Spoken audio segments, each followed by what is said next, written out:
का करते तर माहित नाही. हर हर ह ह असं ओढकून नाही राहिल्यात. सप्पा खाऊन टाकला बाई एवढ्या मेहनतीनं. पाट्यावर वाटलो दार खस खस खस आणि पाट्यापासून उठलो ना माझी मेहनत सप्पा वाया गेली. साजरे पळसाचे पानं आणलो मोठे मोठे तोडून एक एक एक वडी खुडलो आणि तपनी तपनीत वाढायला टाकलो. अरे या शेरे आल्यानं खाऊन टाकला पूर्ण. माझ्या सुनेला पाहिजे म्हणलं तर झोपली असेल मस्त सायबीनवाणी. मस्त वाजा तोडते दिवसभर. सासू बिचारी करत राही ना मरत राही. दार वाटू लाग म्हणलं तईचे हात दुखतात बाईचे. वाटता नाहीये म्हणते मले. बहाने सांगते आजकालच्या पोरीबारी. याच्या माईनं काहीच शिकवून नाही पाठवलं का तर माहित नाही बाई. पापडाची उंडी चुरून दे म्हणलं तर मला चुरता नाहीये म्हणते. आता वड्याची डाळ वाटू लाग म्हणलं तर हात दुखतात म्हणते मला वाटता नाहीये म्हणते. पाहतो आता मॅडम जी का करून राहिली तर. वड्या तर खाल्ला बकरे ना अन मॅडम जीचा आराम चालू असन. सुन बाई का झाला एवढा गडा फाडून बोंबला आले. मनमानी बोंबलून राहिले आता. बापा चोर तर चोर ना सिरजोर.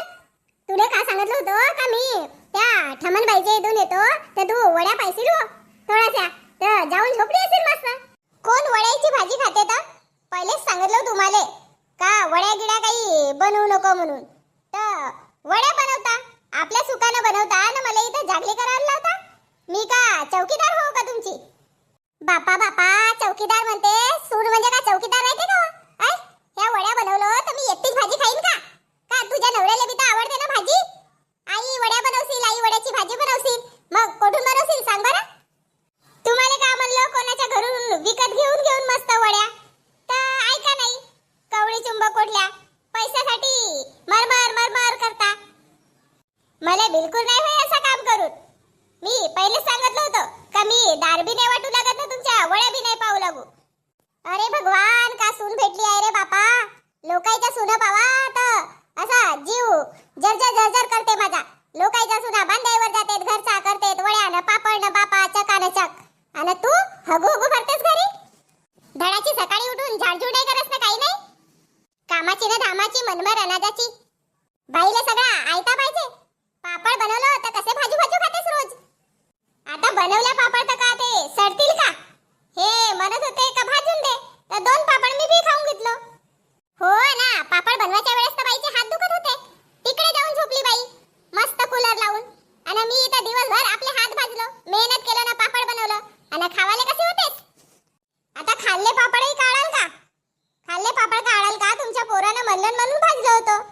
नाही तर मला कोणती गरज आहे. माझ्या टोंगरेला नसे गरज. कोणत्या जन्माचा पाप केलं होतं रे देवा का अशी सून भेटली. अहो तुम्ही नाही सासूबाई मी पाप केलं होतं म्हणून तुमच्यासारखी खडूस सासू भेटली. निस्ता काम न काम दिवसभर कामच करा म्हणते. हो तर बाई उन्हाळा दिवस एवढा मोठा आहे तर का दिवसभर पसरलीच राहशील का. घरचे काम का मी बुड्ढी सासू करू का. तुम्हाला कोण करावले सांगते. एक नौकरीन ठेवा ना मोलकरीन ठेवा ते कराल पूर्ण काम. हो आणि तू मस्त दिवसभर झोपली राह मग वजन वाढल मग फिरावले जातो डॉक्टरचे चक्कर कापजो आणि पैसे गमवजो. अहो तो माझा नवरा कमवते ना. माझा नवरा कमवते. एक मोलकरीन ठेवाची हैसियत आहे माझी. एवढा गर्व नको करू. गर्व काही कामात नाहीये. वाया जाजो एक दिवस. घरचे काम काही मोलकरीनच नाही होत. जारे सेटे आंबा तोडलास तर नाही जी. लोकांच्या भरोश्यावर काम होतात का. स्वतः करावं लागते मेहनत तरी होतात काम. आता हे आले म्हणजे सांगतो तुमचे कारनामे. बापा जानो सांग का सांगतेस तर मी तुझे कारनामे सांगतो. सांगा ना तर का सांगता तर तुमच्या पोराले. तुमचा पोरगा तर माझ्या मागा चक्कर लावते. माझ्या मागा फिरते.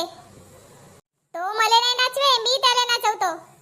हो म्हणूनच एवढी अंगात आली आहे ना. माझा पोरगा साधा घोडा आहे म्हणूनच तुझ्या अंगात आली आहे एवढी. आणि म्हणूनच बाई एवढा रुबाब सांगतेस. कशी नाही रुबाब सांगीन तर अशा तशाची पोरगी थोडी हो.